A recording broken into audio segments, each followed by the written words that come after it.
Hello friends, आज इस video में हम बात करने वाले हैं long term capital gain tax on debt mutual fund category के बारे में। आप सभी को पता है last week government of India ने अपने फाइनेंस बिल को अमेंड करके उसमें से long term capital gain tax on debt mutual fund category को हटा दिया है। इसका क्या क्या इंप्लीकेशन होगा, कैसे ये आपको और हमें इंपैक्ट करता है, कैसे ये हमारी इन्वेस्टमेंट्स को इंपैक्ट करता है, जानेंगे डिटेल में इस वीडियो में।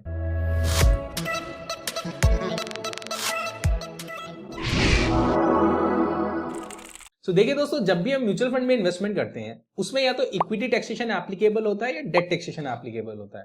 अब इक्विटी टैक्सेशन और डेट टैक्सेशन में कैसे हम बाइफरकेट करते हैं ये समझ लेते हैं। सो देखिए दोस्तों, जो भी हम म्यूचुअल फंड में इन्वेस्टमेंट करते हैं उसमें हमारे दो तरह के टैक्सेशन एप्लीकेबल होते हैं।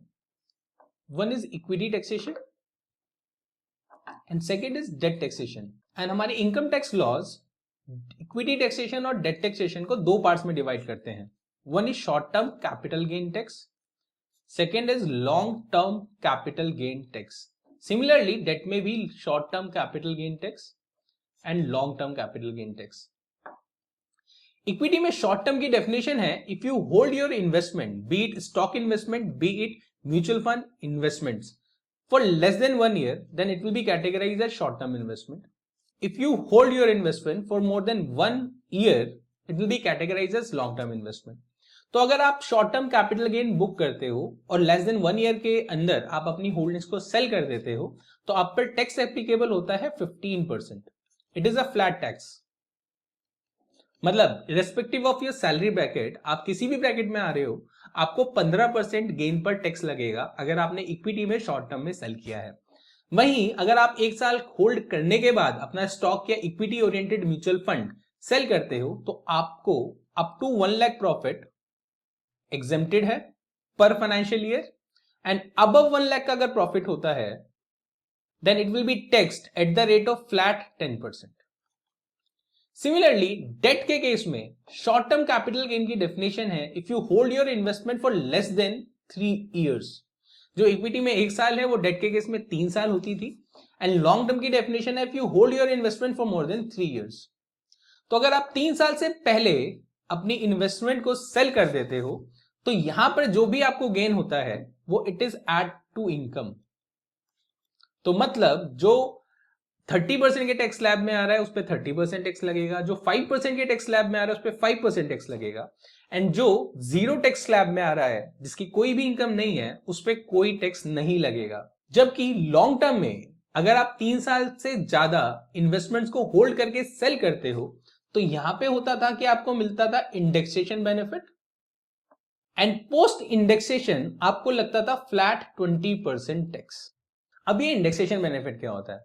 देखिए, जब भी हम कहीं पे इन्वेस्टमेंट करते हैं और टेन्योर के बाद हमको पैसा मिलना होता है तो इन्फ्लेशन कंपोनेंट हमारे पैसे को खाता रहता है। मतलब आज की डेट में 1 लाख रुपए में जो गुड्स एंड सर्विसेज हम परचेज कर सकते हैं, after 5 years we will not be able to buy the same goods and services with that 1 lakh rupees. तो एग्जाम्पल के तौर पर अगर मैं आज 1 लाख रुपए इन्वेस्ट करता हूं, 3 साल के लिए इन्वेस्ट करता हूं और मुझे 10% का एब्सोल्यूट रिटर्न आता है तो मेरे 3 साल के बाद टोटल वैल्यू बनी 1.3 लाख रुपीज। बट अगर इन 3 सालों में 5% इन्फ्लेशन रही है तो मतलब 2020 के 1 लाख रुपए विल बी बराबर टू 2023 के 1.15 लाख रुपीज, क्योंकि 15% मेरे पैसे की वैल्यू डेप्रिशिएट हो गई। मुझे 1,15,000 रुपए चाहिए to buy the same goods and services after 3 years. इसीलिए गवर्नमेंट कहती है अगर आप डेट में इन्वेस्टमेंट करते हो, डेट ओरिएंटेड कैटेगरी में इन्वेस्टमेंट करते हो तो 3 साल के बाद आपकी कॉस्ट को एडजस्ट कर लिया जाएगा इन लाइन विद उन 3 सालों में इन्फ्लेशन कितना रहा है। तो आपका प्रॉफिट या आपका कैपिटल गेन कैलकुलेट करने के लिए we will not be using this 1 lakh rupees, we will be using this 1.15 lakh rupees as your cost. तो आपका इस केस में नेट प्रॉफिट होता है 1.3 lakh minus 1.15 which is 15,000 rupees. अब इस 15,000 रुपए के गेन पे आपको देना होगा flat 20% tax which is 3,000 rupees. जबकि अगर मैं शॉर्ट टर्म में इसको सेल करता हूं, 3 साल कंप्लीट होने से पहले सेल करता हूं, तो मेरा टोटल प्रॉफिट हुआ 30,000, 1.3 lakh minus 1 lakh rupees, and इस 30,000 पे मुझे लगेगा as per my salary slab tax. अगर मैं 30% में आ रहा हूं तो मुझे देना होगा 9,000 रुपीज इन टैक्सेस। जबकि इंडेक्सेशन बेनिफिट के साथ मेरा टैक्स लायबिलिटी एब्सोल्यूट टर्म्स में ऑलमोस्ट 10% हो जाता है, which is equivalent to my equity का long term capital gain tax। तो इसीलिए लॉन्ग टर्म इन्वेस्टमेंट में अगर हम डेट में भी इन्वेस्टमेंट कर रहे हैं, because of the tax benefit, हमको ज्यादा फर्क नहीं पड़ता कि हम इक्विटी टैक्सेशन की स्कीम ले रहे हैं या डेट टैक्सेशन की स्कीम ले रहे हैं। बट अब with the recent guidelines government ने ये खत्म कर दिया है। मतलब डेट में सिर्फ एक ही टैक्स होगा, which is short term gain tax. आप इन्वेस्टमेंट को 1 साल होल्ड करो, 2 साल होल्ड करो, 3 साल होल्ड करो या 5 साल होल्ड करो, इससे कोई फर्क नहीं पड़ता। So whatever gains you will be having from a debt oriented mutual fund category का scheme, it will be add to income. वो सभी के सभी short term capital gain tax में ही आएंगे। ये रूल्स 1 अप्रैल से एप्लीकेबल हो जाएंगे। तो इसका मतलब क्या है, अगर आपने 3 साल पहले जहां पे आपको टैक्स लायबिलिटी 3000 बन रही थी, अब 3 साल होल्ड करने के बाद भी आपको 9000 टैक्स में देना पड़ेगा अगर आप 30% टैक्स स्लैब में आ रहे हो। तो इसीलिए जितनी भी इन्वेस्टमेंट जो डेट म्यूचुअल फंड कैटेगरी के अंदर आती थी, उनमें से कोई भी इन्वेस्टमेंट या कोई भी कैटेगरी ऐसी नहीं है जिसको गवर्नमेंट ने एग्जेम्प्ट किया है। तो डेट टैक्सेशन वाली म्यूचुअल फंड के अंदर कौन कौन सी कैटेगरी होती थी? First is obviously debt mutual funds, जो बॉन्ड्स में, डिबेंचर में, कॉर्पोरेट बॉन्ड्स में, इसमें इन्वेस्ट करते हैं। प्योर लेंडिंग बेस्ड फंड है। या फिर कंजर्वेटिव हाइब्रिड फंड, जिसमें वो डेट और इक्विटी रखते थे, इक्विटी में 20-25%, बाकी का सारा प्रोपोर्शन डेट में जाता था। तीसरा फंड ऑफ फंड्स, जितने भी फंड ऑफ फंड एग्जिस्ट करते हैं सभी पर डेट टैक्सेशन एप्लीकेबल होता था। चौथा इंटरनेशनल इक्विटी, आप कोई भी फंड इंटरनेशनल मार्केट में जो इन्वेस्ट करता है उसको उठाते हो, चाहे वो चाइनीज मार्केट की इन्वेस्टमेंट हो, चाहे वो नैस्डैक में इन्वेस्टमेंट हो, चाहे यूएस मार्केट में हो, या कहीं पे भी जो इंटरनेशनल मार्केट में इन्वेस्टमेंट करता है उस पर डेट टैक्सेशन लगता था, जो अब आपके सैलरी स्लैब के हिसाब से टैक्सेबल हो जाएगा। तो इसीलिए it makes very important, because अब अगर आप 30% टैक्स स्लैब में आ रहे हो, इस कैटेगरी में कोई भी इन्वेस्टमेंट करके जो भी गेन्स आपको आएंगे, almost 1/3 of that will be going to taxes. अब आपको लॉन्ग टर्म इंडेक्सेशन बेनिफिट नहीं मिलेगा, रिड्यूस टैक्स बेनिफिट नहीं मिलेगा, आपके सारे गेन शॉर्ट टर्म मतलब add to your salary slab के हिसाब से टैक्सेबल रहेंगे। इसीलिए अब कोई सेंस नहीं बनता कि हम ऐसी जगह इन्वेस्टमेंट करें जहां पर इन्वेस्ट करके हमारे रिटर्न का 1/3% हमारे टैक्सेस में चला जाए, क्योंकि हमारे post tax return will reduce to a great extent.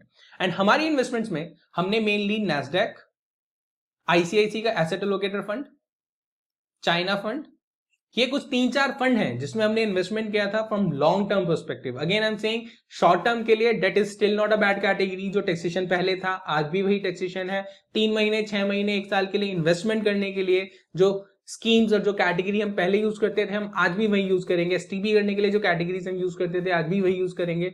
But long term के लिए जो इन्वेस्टमेंट हमने डेट ओरिएंटेड या डेट टैक्सेशन वाली स्कीम्स में करी थी, they will not make any sense, and these rules are going to get implemented from 31st or from 1st of April। तो मतलब जो भी इन्वेस्टमेंट हम अभी तक कर चुके हैं उस पर हमें long term capital gain tax का बेनिफिट मिलेगा, या जो भी इन्वेस्टमेंट हम 31 मार्च से पहले करते हैं उस पर भी हमें इंडेक्सेशन बेनिफिट मिलेगा, उस पर भी हमें long term capital gain tax का बेनिफिट मिलेगा। तो इसीलिए पैनिक करने की रिक्वायरमेंट नहीं है। जो इन्वेस्टेड है वो सेफ है, उस पर टैक्स बेनिफिट मिलता रहेगा। नया पैसा या नई कोई भी इन्वेस्टमेंट हमें 31 मार्च के बाद डेट टैक्सेशन वाली स्कीम में नहीं करनी है लॉन्ग टर्म के लिए। इसीलिए जितनी भी एसआईपीज आपकी डेट टैक्सेशन वाली स्कीम्स में जा रही थी, वो हम बंद करा के उनको इक्विटी टैक्सेशन वाली स्कीम्स में स्टार्ट करा रहे हैं, because of the tax benefit that is available, that is still available in equity schemes but not available in debt schemes. I hope आपको अब समझ में आ गया होगा कि डेट म्यूचुअल फंड के जो नए रूल्स आए हैं वो क्या कहते हैं, उससे हमारी इन्वेस्टमेंट पे क्या इंपैक्ट हो रहा है, and why we are so much concerned about कि हमें नई इन्वेस्टमेंट इन डेट टैक्सेशन वाली स्कीम्स में नहीं करनी, and why we are sending a lot of recommendation in the last 5 to 7 days। अगर अभी भी आपको कोई डाउट है, आप पर्सनल मैसेज करके हमसे पूछ सकते हैं। In April we will reconnect with you, जिसमें हम डिटेल में 1-on-1 डिस्कशन करेंगे, and accordingly we will adjust the portfolio if anything is remaining. But most likely हमने सारी रिकमेंडेशन ऑलरेडी रोल आउट कर दी हैं। अगर आपकी अभी भी कोई स्कीम है जिसमें आपका डेट टैक्सेशन एप्लीकेबल है एंड वो उसमें एसआईपी रनिंग है, तो please let us know, we will stop that right away. Thank you.